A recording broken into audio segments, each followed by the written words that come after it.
Hello guys, അപ്പോൾ ഒരു പുതിയ വീഡിയോയിലേക്ക് സ്വാഗതം. ഇന്ത്യ വിസ് അയർലൻഡ്. അയർലൻഡ് 34 റൺസിന് അട്ടിമറിച്ചിരിക്കുകയാണ്. ലോക ചാമ്പ്യന്മാരായ ഇന്ത്യയെ, അതായത് ലോകകപ്പിന് ശേഷം ഫസ്റ്റായിട്ടാണ് ഇന്ത്യ ഒരു കളി കളിക്കുന്നത്. ആ കളിയിൽ ലോക ചാമ്പ്യന്മാർ ആയ ഇന്ത്യ അയർലൻഡ് 34 റൺസിനാണ് പരാജയപ്പെടുത്തിയിരിക്കുന്നത്. ഇന്ത്യയുടെ ബാറ്റിങ്ങും ബോളിങ്ങും തീർത്തും പരാജയം എന്ന് തന്നെ പറയാം. നമ്മുടെ ശ്രേയസ് അയ്യർ ആദ്യമായിട്ടാണ് ഒരു സൂര്യകുമാർ യാദവിന് ശേഷം ക്യാപ്റ്റൻസി പദവി ഏറ്റെടുത്ത് വന്നിരിക്കുന്നത്. ഫസ്റ്റത്തെ കളി തന്നെയാണ് ഒരു മെനയില്ലാത്ത കളിയായ രീതിയിൽ ശ്രേയസിനും ഓർമ്മിക്കാൻ അത്ര ഇഷ്ടമല്ലാത്ത കളിയായി ഈ കളി മാറിയിരിക്കുകയാണ്. വെറും എന്താ പറയുക, നിസ്സാര റൺസിനാണ് ഇന്ത്യയുടെ 6 താരങ്ങൾ, അതായത് 6 ബാറ്റ്സ്മാൻമാർ പുറത്തായിരിക്കുന്നത്. 10-ൽ താഴെ. വളരെ ശോകനീയം എന്ന് പറയാം. എന്താ പറയുക, വളരെ സങ്കടം നിറഞ്ഞൊരു ഇന്നലെ സങ്കടം നിറഞ്ഞ മത്സരം തന്നെയായിരുന്നു ഇന്നലെ നടന്നത്. അയർലൻഡ് അങ്ങനെ തീർത്തും പരാജയം എന്ന് തന്നെ പറയാം. ഇന്ത്യയുടെ ബാറ്റിങ്ങും ബോളിങ്ങും തീർത്തും നിരാശാജനകമായ ഒരു ദിവസം തന്നെയായിരുന്നു ഇന്ത്യൻ ഫാൻസിന്. അപ്പോൾ കൂടാതെ നമ്മുടെ സൂര്യവംശീനെ ബാറ്റിങ്ങിൽ പ്രതീക്ഷിച്ചിരുന്നുവെങ്കിലും സൂര്യവംശീനെ ടീമിൽ ഇറക്കിയില്ല. കാരണം വേറൊന്നും ആയിരിക്കത്തില്ല. അഭിഷേക് ശർമ്മയും സഞ്ജു സാംസണും വേൾഡ് കപ്പിൽ നല്ല മത്സരമാണ്, നല്ല ബാറ്റിങ്ങും അവന് കാഴ്ചവെച്ചത്. അവരെ പെട്ടെന്ന് മാറ്റാമെന്ന് പറഞ്ഞു കഴിഞ്ഞാൽ അങ്ങനെ നടക്കുന്ന കാര്യമൊന്നുമല്ലല്ലോ. ഈ പറയും പോലെ ഇവർ പരാജയപ്പെട്ട ശേഷം മാത്രമാണ് അവർക്കൊരു അവസരം കൊടുക്കാൻ സാധിക്കുകയുള്ളൂ. അല്ലെങ്കിൽ അതും എന്താ പറയണേ, സഞ്ജു സാംസൺ ആണെങ്കിൽ man of the series world കപ്പിൽ, അഭിഷേക് ശർമ്മയാണെങ്കിലും മോശമല്ലാത്ത രീതിയിൽ അവസാന കളികളിൽ കളിച്ചു. അങ്ങനെ ആരെയും നമുക്ക് എടുത്തു കളയാൻ പറ്റില്ല. അങ്ങനെ വളരെ എന്താ പറയുക, വളരെ സങ്കടം നിറഞ്ഞ ഒരു ഇന്ത്യൻ ഫാൻസിന് വളരെ സങ്കടം നിറഞ്ഞൊരു ദിവസമായിരുന്നു ഇന്നലെ. അപ്പോൾ നമ്മുടെ വീഡിയോയിലേക്ക് കിടക്കാം. അങ്ങനെ ഫസ്റ്റ് ബാറ്റിംഗ് അയർലൻഡിനായിരുന്നു. അയർലൻഡ് തുടക്കം തന്നെ വളരെ തകർച്ചയോടുകൂടി തന്നെയായിരുന്നു. ഒരു ഘട്ടത്തിൽ നോക്കുമ്പോൾ 7.1 ഓവറിൽ 51-4 എന്ന രീതിയിലായിരുന്നു. ഹർഷദീപ് റാണയും ഹർഷദീപ് സിംഗും നല്ല രീതിയിൽ തന്നെ വിക്കറ്റ് എടുത്തു. തുടക്കം തന്നെ നല്ല രീതിയിൽ തന്നെയായിരുന്നു ഇന്ത്യയുടെ ബോളിങ്. നല്ല രണ്ടുപേരും നന്നായിട്ട് തന്നെയാണ് ബോൾ ചെയ്തത്. അങ്ങനെ തുടക്കം ഓപ്പണിംഗ് ബോളിംഗ് നന്നായി രീതി ചെയ്തു. എന്നാൽ നമ്മുടെ ക്യാപ്റ്റനും വിക്കറ്റ് കീപ്പറും കൂടിയായ അയർലൻഡിൻ്റെ ക്യാപ്റ്റനും കൂടിയായ ടക്കർ ഒരു സ്ഥലത്ത് അങ്ങനെ നങ്കൂരമിട്ടങ്ങ് നിന്നു. അങ്ങനെ 36 പന്തിൽ 5 4-ഉം 2 6-ഓടൊക്കെ 56 റൺസാണ് ടക്കർ അടിച്ചു കൂട്ടിയത്.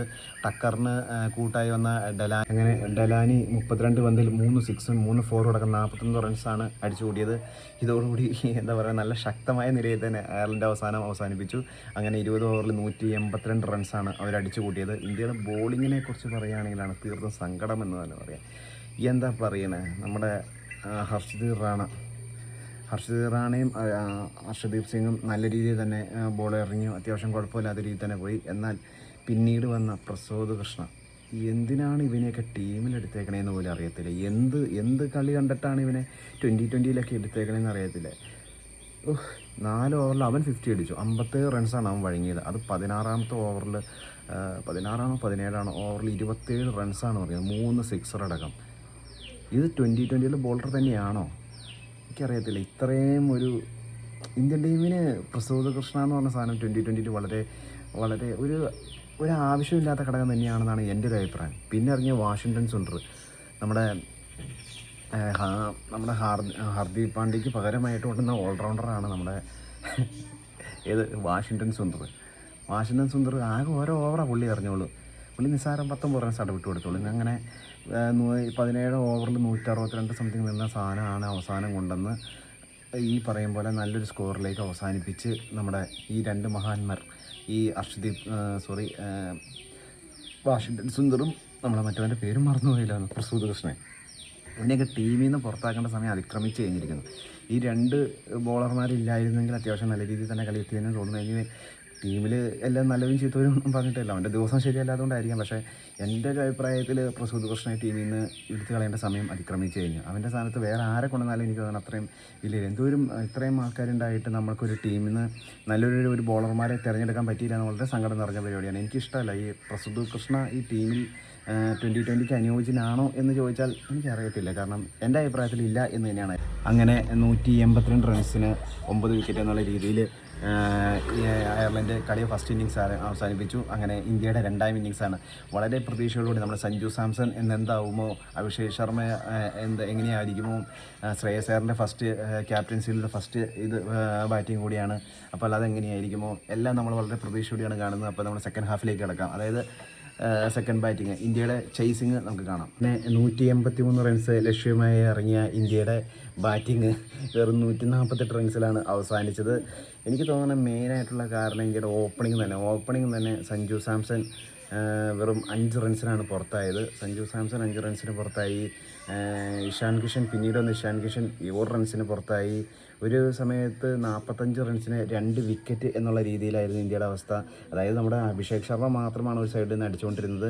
പുള്ളി 20 ബോളിൽ 49 റൺസാണ് എടുത്തത്. അതായത് 2 6ഉം 7 4ഉം അടക്കം 49 റൺസാണ് എടുത്തത്. അതുകൂടാതെ നമ്മുടെ ശ്രേയസ് അയ്യർ വളരെ നിരാശനാക്കി എന്ന് പറയാം. വെറും 3 റൺസിനാണ് പുറത്തായത്. പിന്നെ തിലക് വർമ്മ ടെസ്റ്റ് കളിക്കാനാണോ വന്നതെന്ന് പോലെ അറിയില്ല. പുള്ളിക്ക് ഒരു അവസരം കിട്ടിയ പോലെയായിരുന്നു. കാരണം കുറച്ച് വിക്കറ്റ് പോയൊരു പുള്ളിക്ക് അവിടെ കിടന്ന് തുഴയാം എന്നുള്ള രീതിയിൽ തന്നെയാണ് പുള്ളി വന്നത്. പുള്ളിയും അധികം റൺസൊന്നും നേടാതെ തന്നെ പുറത്തായി. പിന്നീട് നമുക്കൊരു പ്രതീക്ഷ തന്ന ശിവൻ ഡുബെ ആയിരുന്നു. ശിവൻ ഡുബെ അത്യാവശ്യം 2 6 അടിച്ച് നല്ല ഒന്ന് കയറി വന്നെങ്കിലും അവനും പെട്ടെന്ന് തന്നെ പുറത്തായി. അങ്ങനെ ഒരു സമയത്ത് ഇന്ത്യയുടെ സ്കോർ 100 റൺസിന് 6 വിക്കറ്റ് എന്നുള്ള രീതിയിലായിരുന്നു. നമ്മുടെ ശിവൻ ഡുബെ വന്നാണ് 25 റൺസൊക്കെ എടുത്തൊന്ന് പിടിച്ചു നിർത്താൻ ശ്രമിച്ചെങ്കിലും ഐറിഷിൻ്റെ ബോളിങ് മാത്യു ഹോഗാർഡ് 4 ഓവറിൽ 28 റൺസിന് 3 വിക്കറ്റും, മാത്യു ഫംഫ്രീസ് 3.5 ഓവറിൽ 38 റൺസിന് 3 വിക്കറ്റും, പിന്നെ ഇന്ത്യൻ വംശജനായ ജയ് മുന്ദ്രെ എന്ന് പറഞ്ഞ ആളുണ്ട്. അവനാണ് ഫസ്റ്റ് തന്നെ 2 വിക്കറ്റ് സ്വന്തമാക്കി നമ്മുടെ സഞ്ജു സാംസനെ ബൗൾഡാക്കുകയും അങ്ങനെ നല്ല രീതിയിൽ ഇന്ത്യയെ തകർച്ചയിലേക്ക് തള്ളിയിടുകയും ചെയ്ത് അവനാണ്. അങ്ങനെ ഇന്ത്യയുടെ സ്കോർ 148 റൺസിന് അവസാനിച്ചു. എന്താ പറയണേ, വളരെയധികം മോശം ദിവസം കൂടി ആയിരുന്നു ഇന്ത്യയുടെ ക്രിക്കറ്റ് പ്രേമികൾക്ക് എന്ന് തന്നെ പറയാം. കാരണം അയർലൻഡിനെതിരെ ഇന്നേ വരെ ഇന്ത്യ തോറ്റിട്ടില്ല. ഒരു 1 ഡേ ആയാലും മറ്റേ T20 ആയാലും. അങ്ങനെ ഇന്ത്യയുടെ ആദ്യ പരാജയമാണ് ഇവർക്കെതിരെ, അതായത് അയർലൻഡിനെതിരെ. ഇന്ത്യ എന്താ പറയുക, ചുരുക്കം പറഞ്ഞാൽ ഇന്ത്യയുടെ ഒരു അവസരത്തിൽ 51-ൽ 4 എന്ന് നിന്ന് അയർലൻഡിൻ്റെ സ്കോർ 182-ൽ എത്തിക്കാൻ സാധിച്ച നമ്മുടെ ബോളർമാരെ പ്രത്യേകം നന്ദി പറഞ്ഞേ പറ്റൂ. പ്രത്യേകിച്ച് എക്സ്പെഷ്യലി നമ്മുടെ പ്രസൂത് കൃഷ്ണ, അവൻ തന്നെ നല്ല 57 റൺസ് വിട്ടുകൊടുത്തു. നമ്മുടെ വാഷിംഗ്ടൺ സുന്ദർ മോശമല്ലാത്ത റൺസ് വിട്ടുകൊടുത്തു. അങ്ങനെ എല്ലാ രീതിയിലും ഇന്ത്യയുടെ 34 റൺസിൻ്റെ കടുത്ത തോൽവിയിലേക്ക് തള്ളിയിടാൻ ഇവന്മാരെ കൊണ്ട് സാധിച്ചു. പിന്നെ ബാറ്റിംഗ് ആയാലും പറയണ്ടല്ലോ, ബാറ്റിംഗ് മോശമായിരുന്നു എന്ന് തന്നെ പറയാം, കാരണം വെച്ചാൽ അത് ബാറ്റിംഗ് പിച്ചായിരുന്നു. എന്നിട്ട് കൂടി ഈ പറയും പോലെ ഇത്രയും റൺസ് ചേസ് ചെയ്യണമെങ്കിൽ ഒന്നെങ്കിൽ തുടക്കം തന്നെ ഒരാൾ നങ്കൂരമിട്ട് നിന്നാൽ മാത്രമേ സാധിക്കൂ. നമ്മൾ വിരാട് കോഹ്ലി കഴിഞ്ഞ വേൾഡ് കപ്പിൽ സഞ്ജു സാംസൺ കാണിച്ച പോലെ അങ്ങനെ നങ്കൂരമിട്ട് നിന്നാൽ മതി. സഞ്ജു സാംസൻ്റെ എഡ്ജ് തട്ടിയാണ് സ്റ്റംപ് ബൗൾഡായത്. എന്നിരുന്നാൽ തന്നെയും ഇന്ത്യയുടെ സ്കോർ 148 അവസാനിച്ചു. അങ്ങനെ 1ാം സ്ഥാനക്കാരായ ഇന്ത്യ വെറും 12ാം സ്ഥാനക്കാരായ അയർലൻഡിനോട് ചരിത്രത്തിൽ ആദ്യമായി തോൽവി ഏറ്റുവാങ്ങി. ഇനി അടുത്ത കളി അടുത്ത ദിവസം തന്നെയുണ്ട്. അപ്പോൾ എന്താവുമെന്ന് അറിയത്തില്ല. കാരണം ശ്രേയസ് അയ്യറിന് തിരിച്ചു വന്നേ പറ്റൂ. കാരണം സൂര്യകുമാർ യാദവ് ക്യാപ്റ്റനായിരുന്നിടത്തോളം കാലം ഇന്ത്യയുടെ തോൽവി വളരെ വളരെ വളരെ കുറവായിരുന്നു. ഇന്ത്യക്ക് തോൽവി കാരണം നിസ്സാര പെർസെൻറ്റേജ് ആയിരുന്നു ഇന്ത്യയുടെ തോൽവി ഉണ്ടായിരുന്നുള്ളൂ. കാരണം പുള്ളി കളിച്ചില്ലെങ്കിലും ടീം എങ്ങനെയോ ജയിച്ചൊക്കെ പോന്നിരുന്നു.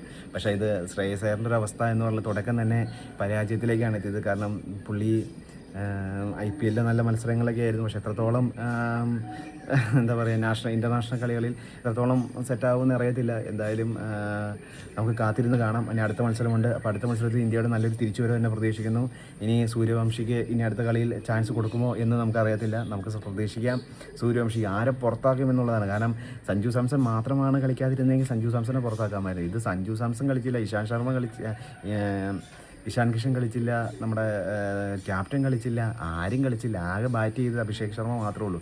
അതും ഈ പറയും പോലെ അഭിഷേക് ശർമ്മേനെ ഒരിക്കലും വിശ്വസിക്കാൻ പറ്റത്തില്ല. കാരണം എന്താ സംഭവിക്കണമെന്ന് പറഞ്ഞാൽ ചേസ് ചെയ്യാനുള്ള അവൻ നിന്ന് കളിക്കാനുള്ള ഇതൊന്നുമില്ല. ചിലപ്പോൾ 20 ബോളിൽ 50 റൺസ് എടുക്കും, ചിലപ്പോൾ 30 ബോളിൽ നിന്ന് 100 റൺസ് എടുക്കും. അതൊക്കെ അവൻ്റെ ഒരു ദിവസം പോലെ ഇരിക്കും. അല്ലാണ്ട് ഒരുപാട് അവനിൽ നിന്ന് എക്സ്പെക്റ്റ് ചെയ്യാൻ ഞാൻ അങ്ങനെ നിന്ന് കളിക്കാനുള്ള കഴിവ് അവനില്ല. അതാണ് എനിക്ക്. കാരണം കാടം വെട്ടാണ്, കിട്ടിയാൽ കിട്ടി, പോയാൽ പോയി എന്നുള്ള രീതിയിലാണ് പുള്ളിയുടെ കളി. അപ്പോൾ നല്ലൊരു കളി അടുത്ത പ്രതീക്ഷിക്കാം. പിന്നെ അടുത്തൊരു വീഡിയോയുമായി പിന്നെ കാണാം. Okay bye. Okay thank you. By.